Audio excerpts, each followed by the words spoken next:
তো আজ হবে ইলিশ মাছের ঝোল, মানে কাঁচা ইলিশের ঝোল। আর আমি বেগুন দিয়ে করব কাঁচা ইলিশ মাছ। তো আর এখানে পালং শাক নিয়েছি, যদিও পালং শাকটা বানাবো একটু মানে একটু অন্যরকমভাবে ডাল দিয়ে, যাতে কারণ কি মেয়েকে ডাক্তার বলেছে একটু শাক পাতালতা বেশি খাওয়াতে, তাই ডালটা দিয়ে একটু অন্যরকমভাবে বানাবো পালং শাক। তো চলুন ইলিশ মাছটা কেটে ফেলি। তো নমস্কার বন্ধুরা, প্রিয়াজ এন্টারটেইনে আপনাদের সবাইকে অনেক অনেক স্বাগত। আমি অনেক দিনই ভিডিও করতে পারিনি, শরীর প্রচণ্ড খারাপ ছিল। আমার কাছে কমেন্টসও এসছে যে কই মাছ রান্নার মানে কেটে রান্নার ভিডিওর, তো আমি তাকেই বলছি, আমি বলেছিলাম নেক্সট ভিডিও কই মাছের, কিন্তু বাড়িতে ইলিশ মাছ যেহেতু আনা হয়েছে তো ইলিশ মাছের ভিডিওটা করি। আমি নেক্সট ভিডিও কই মাছের দেখাবার, এতদিন আমি যেহেতু রান্না করতে পারিনি, সুনিতাই এসে রান্না করে দিচ্ছিল, ওই জন্য আমি আর ভিডিও করতে পারিনি। তো চলুন আমি মাছটা কেটে ফেলি।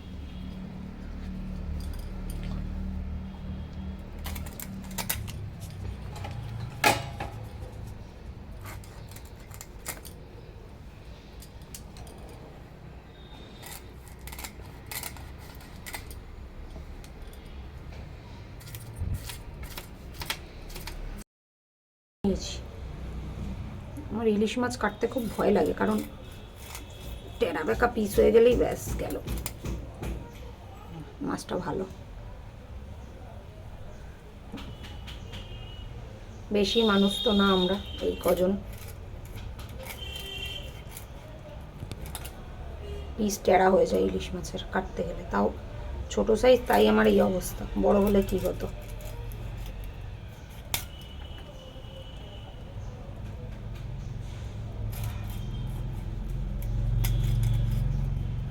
আসলে বাজারে ওদের বটি আর আমাদের বটির মধ্যে অনেক পার্থক্য।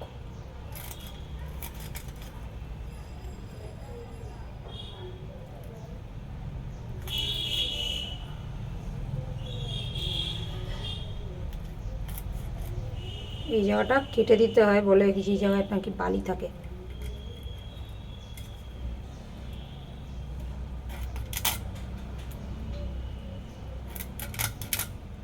ওরা কি সুন্দর কাটে।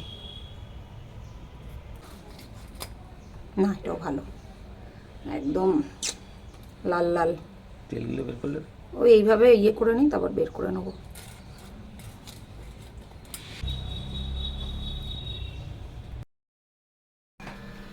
মাছ তো ধুয়ে রেডি হয়ে গেছে, তো এবারে আমি বেগুনটা কেটে নিচ্ছি।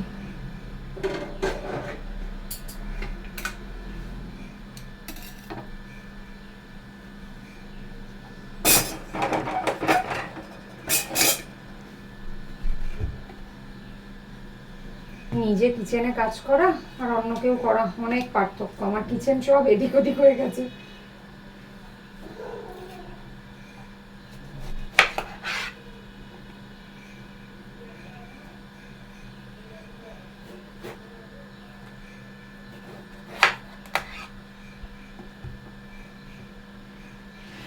বেশি ছোট করব না, কারণ বেগুন খাবো সে আমি আর আমার মেয়ে, হাজব্যান্ড তো খাবে না।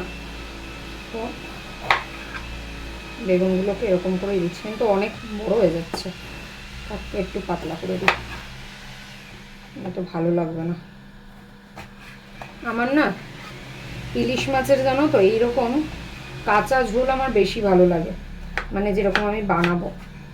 আগেকার টাইমে মা ঠাকুমারা ম্যাক্সিমাম এরকমই বানাতো, দারুণ লাগে খেতে আমার। আর এই ঝোলটা হলে মাম্মাও খুব ভালো খায়। আর ইলিশ মাছের ইয়ে করলে, সর্ষে বাটা দিয়ে ভাপা করলে ওটার একটা আলাদা স্বাদ, কিন্তু এইটা আমার সব থেকে বেশি ভালো লাগে। আর আমি যেই সাইজের ইলিশ মাছটা এনেছি, এটা দিয়ে এরকম ছোট ইলিশ মাছ দিয়ে কাঁচা ঝোল খেতে বেশি টেস্টি লাগবে।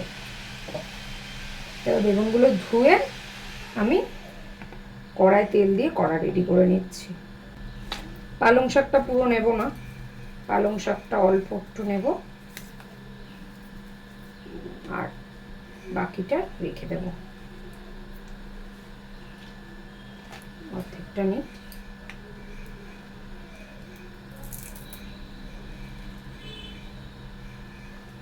তেল দিয়ে দিচ্ছি।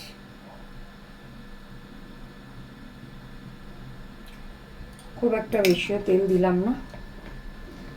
কিছু মনে করো না বন্ধুরা, আমার গ্যাসের মানে ওভেনের ঝিকটার অবস্থা খুব খারাপ হয়ে গেছে। তার কারণ কি, 1 সপ্তাহ ধরে সুনিতে রান্না করেছে, তো এই জন্য আমার গ্যাসের এই অবস্থা।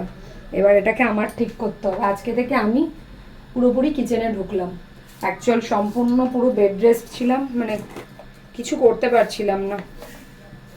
যাই হোক, তো এবার দিয়ে দিচ্ছি এতে কালো জিরে, আর দেব এতে আছে সর্ষে বাটা, সর্ষে জিরে বাটা, আর হচ্ছে এতে নুন, হলুদ আর একটু জল দিয়ে দিয়েছি, কারণ কি এটা কষানো যাবে না, তাই এভাবে দিয়ে দিলাম।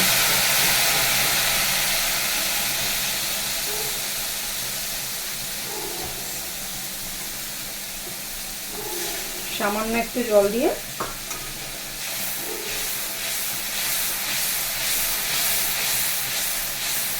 জাস্ট 2 মিনিট এটা নাড়াচাড়া করেই এতে জল দিয়ে দেবো।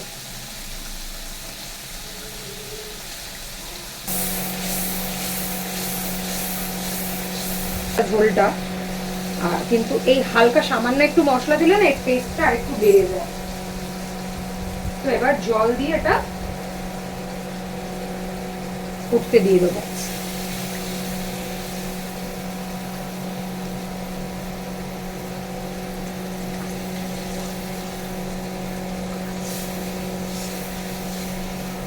এতগুলো মাছ হবে তাই আরেকটু জল দিয়ে দিই।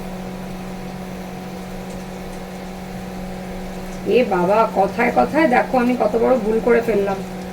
আমি বেগুনটা ভাজতে ভুলে গেছি, মানে আমাকে আলাদা করে এখন আবার বেগুন ভাজতে হবে। তো জল ফুটতে থাকুক, আমি অন্যদিকে বেগুনটা ভেজে নিচ্ছি।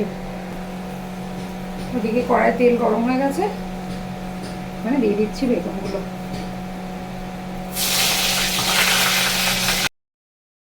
বেগুন ভাজা হচ্ছে, এইদিকে আমার ঝোল ফুটে কমে গেছে। তো আমি এবার মাছগুলোকে দিয়ে দিচ্ছি, কাঁচা মাছই এভাবে দিয়ে দিচ্ছি। পার্সেল আসবে, হ্যাঁ এইমাত্র ফোন করলো আমাকে।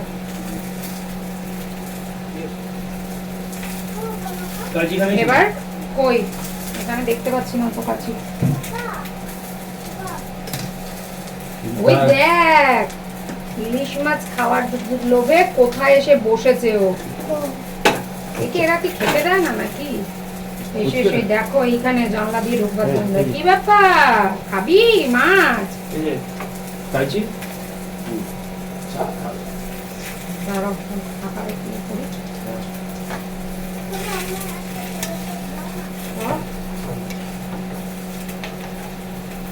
মাছগুলো দিয়ে দিলাম। ওদিকে আমার বেগুন ভাজাও হয়ে গেছে, খুব একটা ভাজবো না যাতে বেগুন গলে যায়, ভাজা হয়ে গেছে।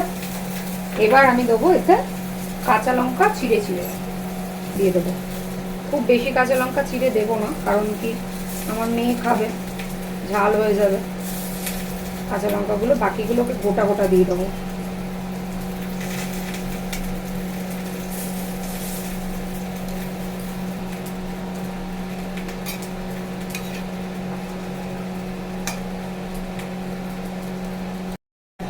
এখানে আমি পালং শাকটা ধুয়ে নিয়েছি, পালং শাকটা কেটে নিচ্ছি।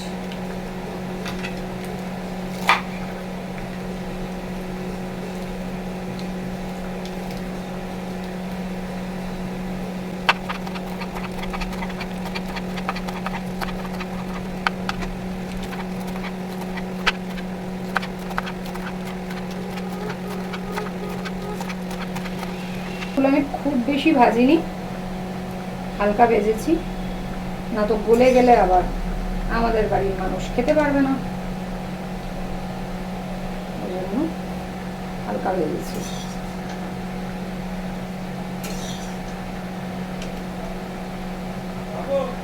হ্যাঁ আসছি।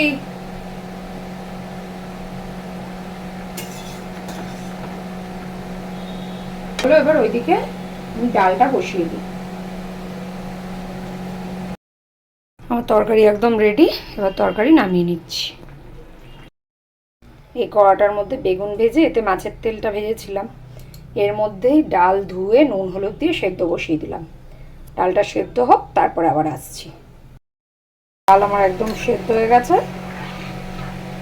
এবার ডালে দিয়ে দেবো পালং শাকটা। আগে দিয়ে দিলে পুরো একদম ঘেটে ঘ হয়ে যেত, ওই জন্য পরে দিলাম। এবার এটা একটু সেদ্ধ হলো,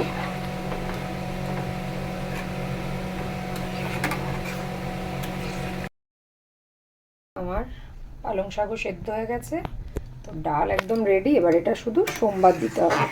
ডালটা সোমবার দিলেই আমার ডালও কমপ্লিট। তো সোমবার দেওয়াটা আর কি দেখাবো, তো এখানেই ভিডিওটা শেষ করছি। তো এটাই বলবো, ভিডিওটা যদি ভালো লাগে তো একটা লাইক কমেন্ট শেয়ার অবশ্যই করো। আর তোমাদের কমেন্টসে আমি সত্যি মানে আমার এতটাই ভালো লাগে, আমার ভিডিও করতে আরও ইচ্ছে হয়। তো এবার নেক্সট ভিডিও আমি অবশ্যই কই মাছের নিয়ে আসবো। আর কই মাছের সবসময় আমরা তো যেসব রেসিপি খাই সেরকম কিছু করব না, অন্য রকম কিছু, মানে পুরোনো টাইমের কোনো কই মাছের রেসিপি নিয়ে আসবো। তো চলুন আপাতত টাটা, দেখা হচ্ছে আবার নেক্সট ভিডিও।